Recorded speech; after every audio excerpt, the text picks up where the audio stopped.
Bon, quand ça fait ça, on est d'accord, c'est pas du tout agréable. C'est pas censé faire ce bruit-là, c'est censé passer de façon fluide et que ce soit beaucoup plus confortable, que ce soit au quotidien ou encore plus en voyage ou en balade. Donc on va voir ensemble comment régler correctement son dérailleur. Un dérailleur mal réglé, comme c'est le cas ici, ça va se traduire par la chaîne qui saute, parfois l'impression de pédaler dans la semoule. Quand on force sur les pédales, ça vient sauter, la chaîne, on a l'impression qu'elle change de vitesse toute seule. Ou encore parfois on est obligé de passer 2 vitesses pour que ça en passe une. Et ça, dans tous les cas, c'est pas normal. La première chose à faire, ça va être de vérifier le réglage du dérailleur. Alors on va se pencher un peu plus là-dessus. Donc on va regarder un peu comment fonctionne le dérailleur. Pour ça, on va se mettre sur la vitesse la plus dure. Donc sur les pignons à l'arrière, le grand pignon ici, avec le plus de dents, c'est la vitesse la plus facile, et celui avec le moins de dents, c'est la vitesse la plus dure. Donc là, on se met sur la vitesse la plus dure, et là, notre dérailleur, il est au repos. Donc ce qu'on va faire, c'est qu'on va enlever son câble ici. Il vous faut soit une clé de 4, soit une clé de 5, en fonction du modèle de votre dérailleur. Ici, c'est du 4. On libère le câble. Et voilà, là mon câble il est totalement libre, il ne sert plus à rien.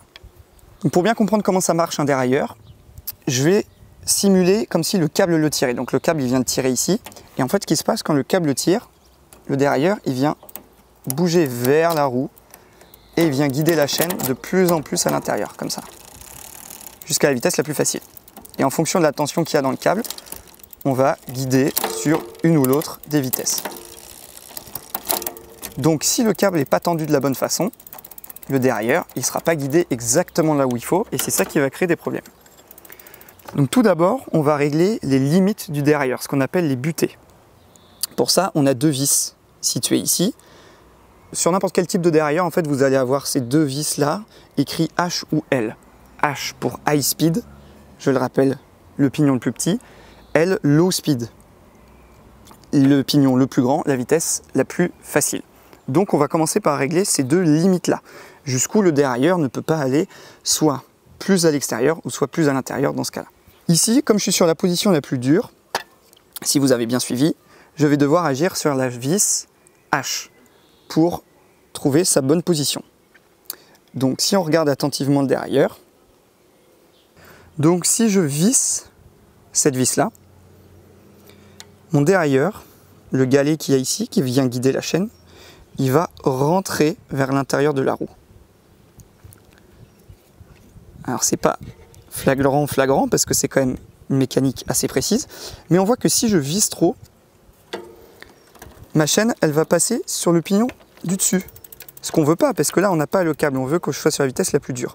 Donc là en fait on va devoir ajuster cette vis là, dans mon cas je vais devoir la dévisser, pour qu'en position initiale, ma chaîne elle soit bien sur le petit pignon.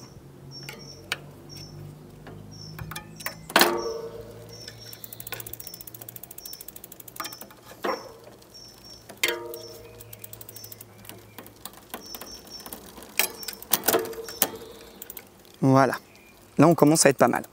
On voit que si je visse trop, ça saute et ça vient sur le pignon du dessus. Donc je redévisse un peu.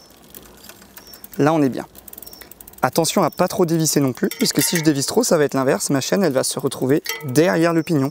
Donc en fait on vient regarder bien l'alignement depuis l'arrière entre le galet et le pignon, que la chaîne soit bien droite. Donc maintenant qu'on a réglé la butée du bas, il va se passer exactement la même chose pour la butée haute, donc pour la vitesse la plus facile. On y va? Donc on va faire la même chose sur ce pignon là. Là vu que j'ai pas de câble, il va falloir que je passe mon dérailleur sur la dernière vitesse à la main. Et pour ça, je vais venir le pousser, comme ceci, jusqu'au bout. Et là je le pousse à fond, et on se rend compte que je ne vais pas jusqu'au dernier pignon. Donc c'est la même histoire que tout à l'heure, c'est ma vis ici, qui contraint trop mon dérailleur vers l'extérieur. Donc il va falloir que je la dévisse pour pouvoir accéder à cette dernière vitesse. Donc cette fois-ci c'est la vis L pour low speed que je vais venir dévisser jusqu'à ce que mon dérailleur il aille suffisamment loin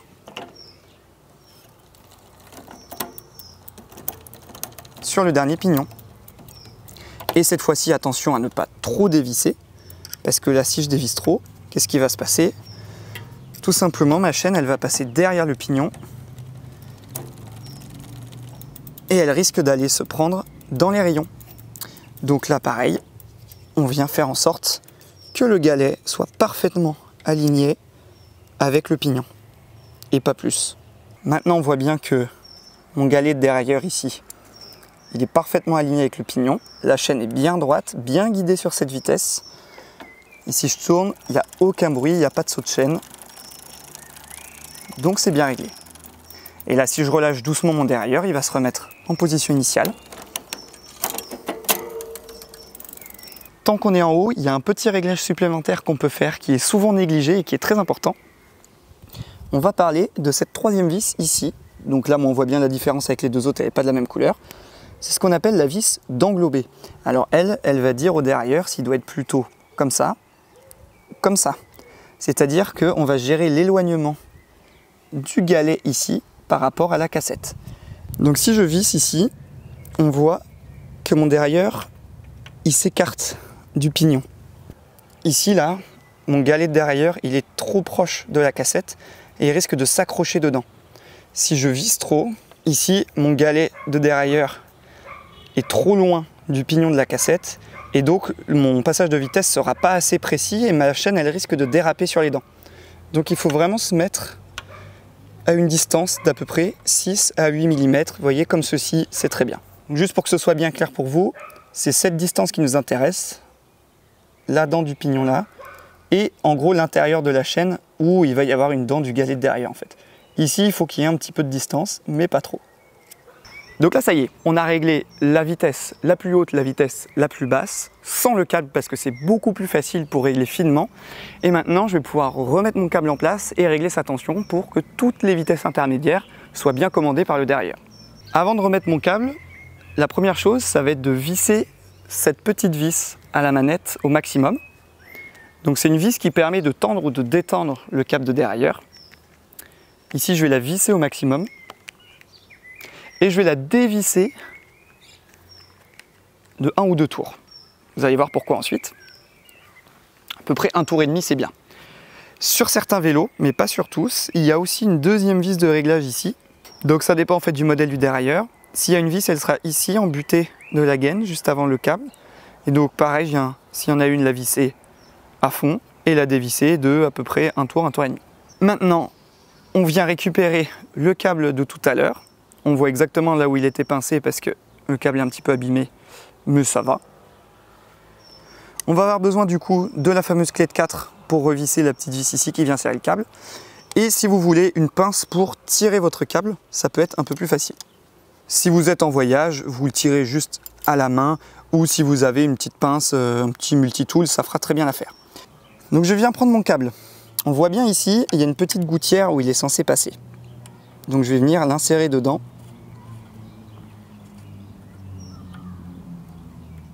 Voilà. Et là, je vais légèrement tirer dessus à la main ou à la pince si c'est plus facile. Pas besoin de tirer comme un bourrin, hein. Juste légèrement tirer dessus et je viens serrer ici.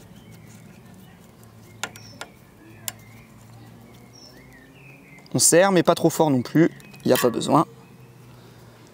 Et là, c'est le moment du test.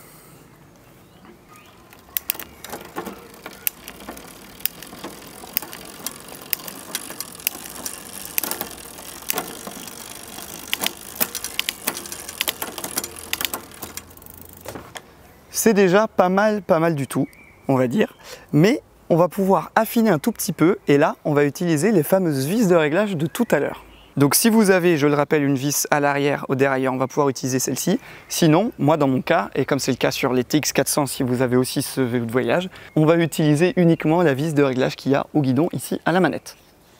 Donc pourquoi je trouve que c'est pas parfait? Eh bien parce que toutes les vitesses passent bien, sauf que si je redescends d'une vitesse, on voit que ma chaîne elle saute un petit peu. Elle a envie de redescendre un peu plus bas. Donc je vais venir retendre très légèrement le câble en dévissant légèrement cette vis.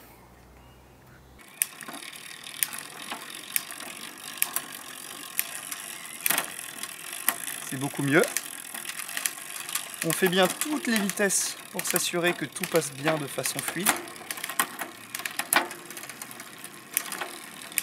Ça m'a l'air très bien.